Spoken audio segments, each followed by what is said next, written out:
3 in the morning, you are awake again. Not because of noise, not because of physical discomfort, but because of those thoughts churning over and over in your head. You think about that wrong decision from 20 years ago. Think about that person who hurt you. Think about why your child can't live the way you expected. Think about those times that can never come back. You turn over, but those thoughts are like weeds. Cut down one batch and another grows back. Have you noticed a strange phenomenon? Those who desperately hold on often lose the most, while those who seem not to care always end up favored by fate. This isn't mysticism. This is the truth Buddha saw through 2,500 years ago. Welcome back to the Lamp of the Mind. I am Ming Deng. In a world full of noise, you chose stillness. In a life full of rushing, you chose to pause. That choice alone is already a form of awakening. Whether this is your first visit or you've walked this path with me before, I am grateful you are here. Let's light the lamp together. Not to escape the darkness, but to see it clearly and find. I am a Buddhist researcher. I've spent decades studying Buddhism and have seen too many people tormented by obsession, unable to sleep at night. They clutch tightly to past regrets, grasp onto expectations for their children, hold on to relationships that should have been let go long ago. Their palms are bleeding from gripping so hard, yet they won't loosen even a single finger. What they don't know is, the tighter you grip, the less life's living water can flow in. Buddha once said something, and I hope you can truly take it in today. Attachment is the root of all suffering. Letting go is the beginning of all freedom. Before you continue reading, I want you to ask yourself a question. What are you gripping tightly in your hands right now? Is it a relationship you can't go back to, a disobedient child, health that has already been lost, or a dream that can never be realized? If you are willing, let's learn the art of letting go together today. Before the video starts, please subscribe to Heart Lamp. Every piece of text here is a light lit for lost souls. What you are holding on to was never yours to begin with. When you stop clinging to possession, you win.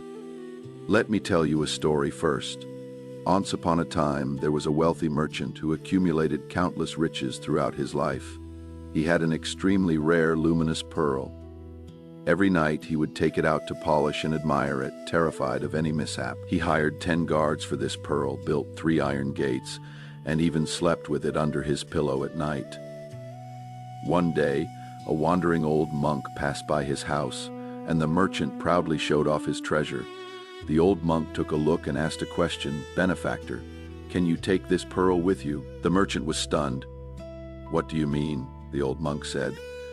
"The day you leave this world, will this pearl go with you?" The merchant fell silent. The old monk continued, "You think you own it, but actually it owns you. You worry about it, lose sleep over it, argue with your family because of it. In the end, you are just its caretaker, and one who doesn't get paid but spends energy on it." What is the truth behind this story? There is a line in the Diamond Sutra: all conditioned phenomena are like dreams, illusions, bubbles, shadows, like dew and like lightning. Thus should they be contemplated. Everything you think you own, house, savings, status, relationships, is actually just temporarily in your custody. When they come, you catch them. When they go, you let go. This isn't being negative. This is clarity after seeing through the rules of the game. In my decades of practice, I've seen too many people pour all their energy into guarding things that will eventually be lost, while ignoring what is truly eternal. Like inner peace, like the capacity to love, like every breath in the present moment. What you hold on to was never truly yours. What you release never truly leaves you, because what truly belongs to you never needs you to grasp it. Letting go isn't admitting defeat. It is making room for something better. When you stop equating letting go with failure, you've already won. Many people refuse to let go because they feel that letting go means admitting they've lost. I've put in so much. How can I just let go? I've held on for so long. Wouldn't giving up now mean all my efforts were for nothing? What will others think of me? They'll think I am a loser. I understand that feeling, but let me tell you a true story from the Buddha's time. The Buddha had a disciple named Siphyapanthaka, who was famously slow. Other disciples could memorize an entire sutra in a day, but he couldn't even remember 4 verses in 3 months. Other disciples mocked him, and his own brother even humiliated him publicly, saying, "You are so stupid, just go home and farm. Stop embarrassing yourself here." Siphyapanthaka was in tremendous pain. He thought, maybe I am really not cut out for practice, maybe I should give up. He went to the Buddha and said through tears, "World-honored one, I am too stupid. I can't learn. I want to leave." The Buddha didn't comfort him. Instead, he handed him a broom and said, "You don't need to learn anything. From today on, you only do one thing: sweep the floor. With each sweep, silently recite in your heart, sweep away the dust and dirt." Siphyapanthaka did as he was told. He let go of his obsession with being as smart as the other disciples, let go of his expectation that he must memorize all the scriptures, and just focused on sweeping. A year later, he attained enlightenment. What did he realize? Dust and dirt aren't just the dust on the ground, but also the distracting thoughts in the mind. When he let go of his attachment to being smart, his mind actually became clear. Later, Siphyapanthaka became one of the great disciples under the Buddha who attained the fruit of arhatship. What does this story tell us? Letting go isn't admitting failure, but admitting this path doesn't work. When you release a path that leads nowhere, your hands become free to catch the path that truly belongs to you. I often tell friends who come to me, "You think you are persisting, but actually you are just repeatedly banging your head against a wall. Turn around, the door is right beside you." Your expectations of others are the root of your suffering. When you stop expecting others to live according to your script, you win. I've seen too many parents project their life regrets onto their children. "I didn't get into college back then, so you must get in. I've been a nobody my whole life, so you must make me proud. I've given everything for you, so how can you let me down?" I've also seen too many couples tie their happiness to their partner. "Why can't you spend more time with me? Why can't you be like other people's husbands or wives? I've been so good to you, why can't you give back to me?" Behind these words hides a common obsession: you should live according to my expectations. But Buddha reminded us long ago, all beings have their own karma and causes. You cannot control anyone's choices. You can only control your own reactions. There is a Zen story that goes like this. A mother brought her son to see a Zen master, crying and saying, "Master, my son won't listen, won't study properly, idles around all day. What should I do?" The Zen master asked, "How old is your son?" The mother said, 35 years old. The Zen master was silent for a moment and said, "Benefactor, your son hasn't been yours for 35 years now." The mother was stunned. "What do you mean? I gave birth to him, how is he not mine?" The Zen master said, "The moment he came out of your body, he became an independent life. He has his own path to walk, his own karma to repay, his own lessons to learn. You can love him, but you can't live for him. You can guide him, but you can't control him. You treat him as an extension of yourself, so you suffer. You treat him as an independent soul, and you'll be free." What is the core of this passage? Your expectations of others are essentially a desire for control, and behind the desire for control is fear. You are afraid of losing, afraid of being let down, afraid that your efforts won't be repaid. Letting go of expectations isn't giving up on love, but releasing love from its cage. Let the past be the past. When you stop chewing on old wounds over and over, you win. The human heart has a strange habit. It likes to replay painful scenes again and again. That hurtful thing someone said 20 years ago, you still remember it word for word. That betrayal 10 years ago, you can still feel the anger from back then. That wrong decision 5 years ago, you still regret it when you wake up in the middle of the night. You think you are remembering lessons, but really you are just hurting yourself over and over. The Buddha once told a famous parable. A man was shot by a poisoned arrow. His friend wanted to help pull. He said, "Wait, I need to know first who shot me, why he shot me, what material this arrow is made of, what wood that bow was made from." His friend said, "Are you crazy? If you don't pull out the arrow soon, the poison will reach your heart." But the man insisted on figuring out all the questions first. In the end, before he could finish asking, he died. What is this story saying? Past hurts are like that poisoned arrow. It has already hit you, that is a fact. But what you need to do now isn't keep asking, "Why me? How could he do this to me? What if I had made different choices back then?" What you need to do is pull out the arrow. How do you pull it out? Acknowledge that it happened, accept that it is already past. Then choose to stop. The Heart Sutra says, "With no hindrances, there is no fear, far from inverted dreams, there is ultimate nirvana." No hindrances means not being tripped up by the past, not being scared by the future, just resting peacefully in the present moment. Your past is not your identity, it is just something you went through. You can learn from it, but you don't have to. Letting go of the past isn't pretending it didn't happen. It is acknowledging that it is over. Forgiveness isn't for others. It is to set yourself free. When you stop punishing yourself with other people's mistakes, you win. I know some hurts are hard to forgive. That father who abandoned you, that friend who betrayed you, that ex who hurt you, that boss who treated you unfairly. There is a fire burning in your heart for years. You think as long as you don't forgive them, you win. You think your anger is punishment for them, but I am going to tell you a cruel truth. They probably forgot about it long ago while you are still losing sleep over it.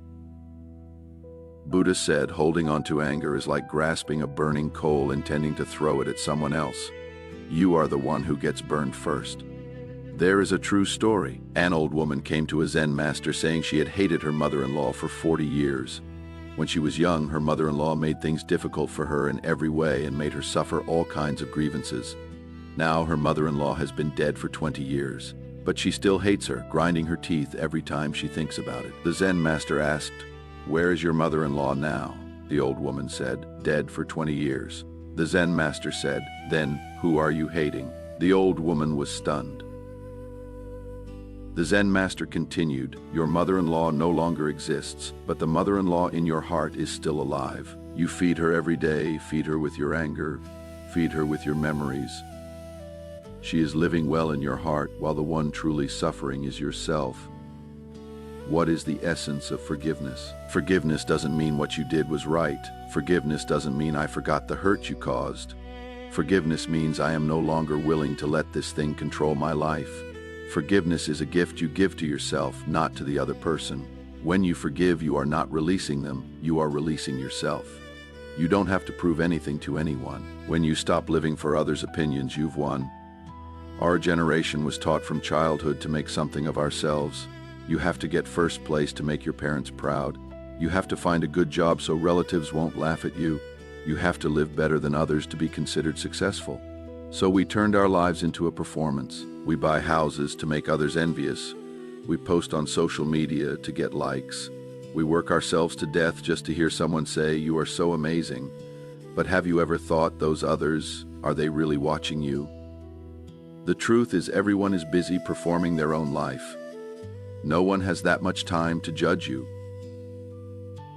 When Buddha was alive, there was a disciple who cared deeply about others. Every time he gave a Dharma talk, he would tremble with nervousness, terrified of saying something wrong and being laughed at. Buddha said to him, "Go stand in the marketplace for a day and count how many people look at you."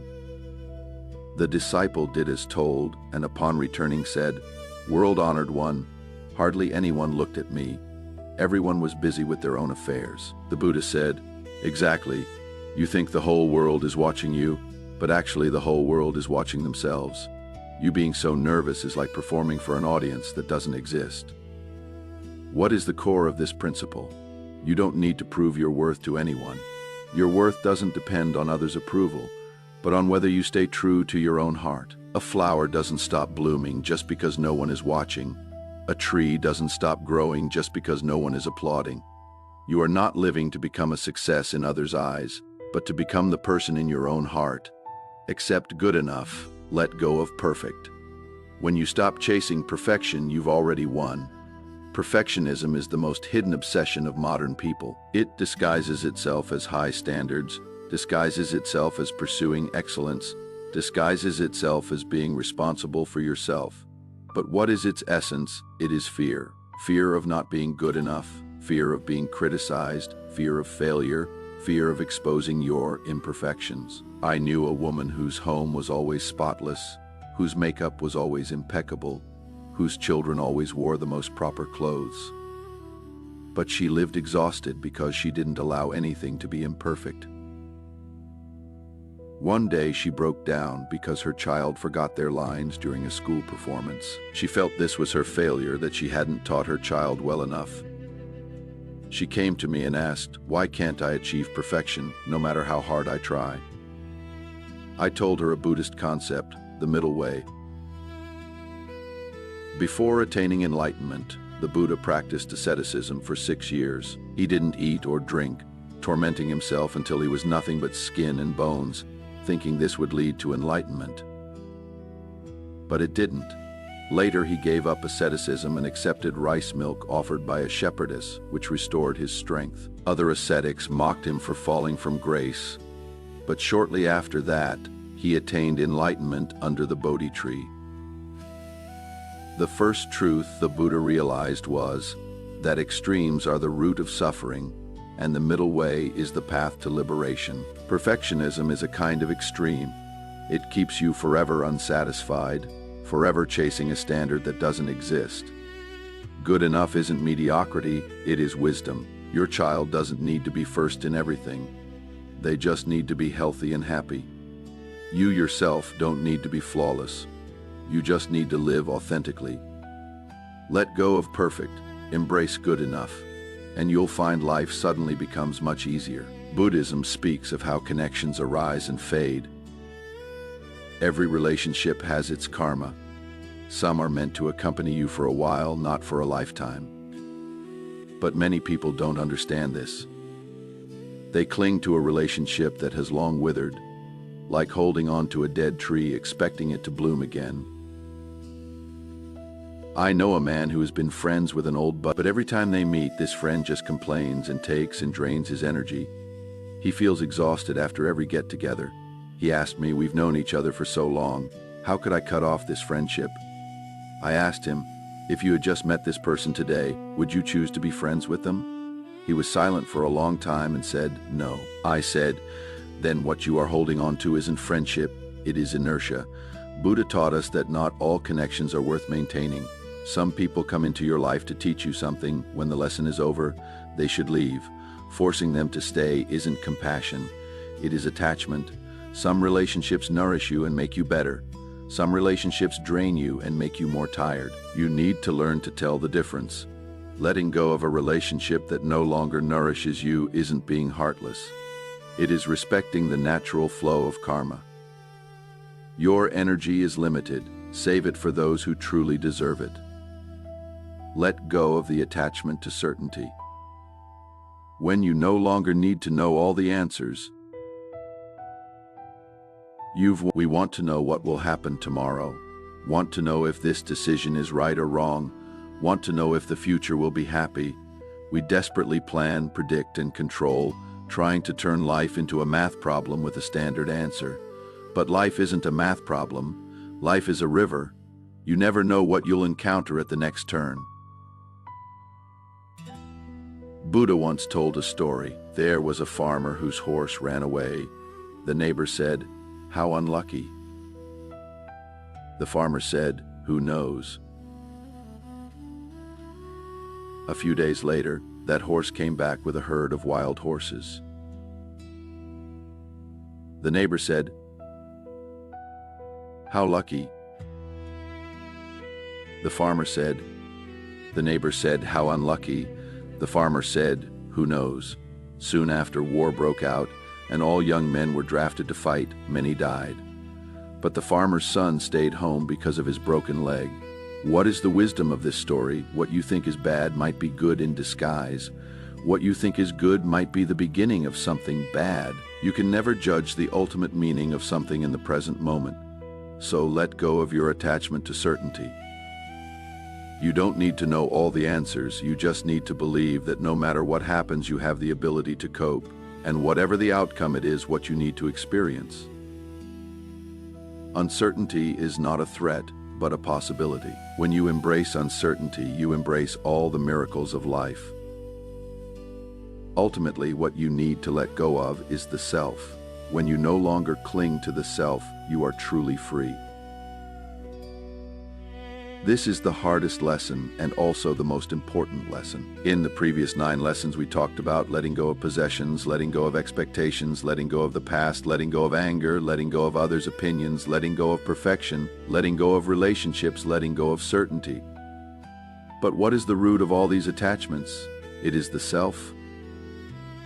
My stuff, my expectations, my pain, my anger, my face, my standards, my future. One of the most core teachings of Buddhism is called non-self. This doesn't mean you don't exist, but that the self you think you are, that fixed, unchanging self that needs to be protected and satisfied, is actually an illusion. Your body completely renews itself every 7 years. Not a single cell you have today is the same as 7 years ago. Your thoughts change every moment. Things you believed 10 years ago might seem ridiculous now. Your identity constantly shifts with your roles. You are your child's parent, your parent's child, your friend's friend, your colleague's colleague. So which one is the real you? The answer is there is no fixed you. You are a constantly flowing process, not a fixed entity. When you truly understand this, you'll find that the things you desperately protect don't actually need protection. The things you desperately pursue don't actually need pursuing. The things you desperately hold onto don't actually need holding, because there is no fixed self that needs to be satisfied. This isn't nihilism, this is freedom. When you let go of attachment to self, you won't become empty, you'll become vast. You are no longer a drop of water desperately maintaining its shape. You merge into the ocean and become everything. The art of letting go. Let me end today's sharing with one final story. There was a child who reached into a narrow-mouthed candy jar and grabbed a whole fistful of candy. But because he grabbed too much, he couldn't pull his hand out. He cried out, "Mom, my hand is stuck." Mom said, "Let go of some candy and your hand will come out." The child said, "But I don't want to let go. I want all the candy." Mom said, "Then you'll just have to stay stuck there." Many of us are that child. Our hands are stuck in life's jar because we're grabbing too much and won't let go. We think letting go means losing, not realizing that letting go is actually gaining. When you let go of those candies, your hands become free. When you let go of those obsessions, your heart becomes free. Buddha said letting go is not losing. It is making room for something better to come in. Those things you are holding on to so tightly, that relationship, that expectation, that anger, that fear, they're taking up all your space. When your hands are full, you can't catch the better things the universe wants to give you. So learn to let go. Not because those things don't matter, but because you matter more than those things. Not because you don't care, but because you finally learned to care about yourself. Are your hands ready to let go, dear friends? Today we've walked through 10 wisdoms about letting go together. Those things you've held onto for decades have grown together with your hands. It hurts when you let go, but I want to tell you that pain is the beginning of freedom. Buddha spent his whole life telling us that attachment is suffering and letting go is joy, not because you'll get more after letting go, but because after letting go you finally don't need so much anymore. You didn't come to this world to hold on to something, but to experience something. You are not living to possess something, but to become something. When you learn to let go, you'll find that what you thought you'd lose never belonged to you, and what you thought would be empty will be filled with something better. The universe has always wanted to give you better things. It is just that your hands were Now please close your eyes and take a deep breath. Imagine you are holding in your hands all those things you've been refusing to let go of. Feel their weight, feel how tired your hands are. Then slowly, finger by finger, let go. Let them fall, let them leave, let your hands finally be free. Can you feel it, that ease, that freedom, that vastness? This is what letting go feels like. This is who you really are. May you learn the art of letting go starting today. May your heart be as vast as the sky. May your life flow as freely as a river. I am Ming Dang. Thank you for your company today.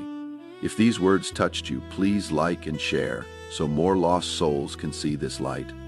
Tell me in the comments, what are you ready to let go of?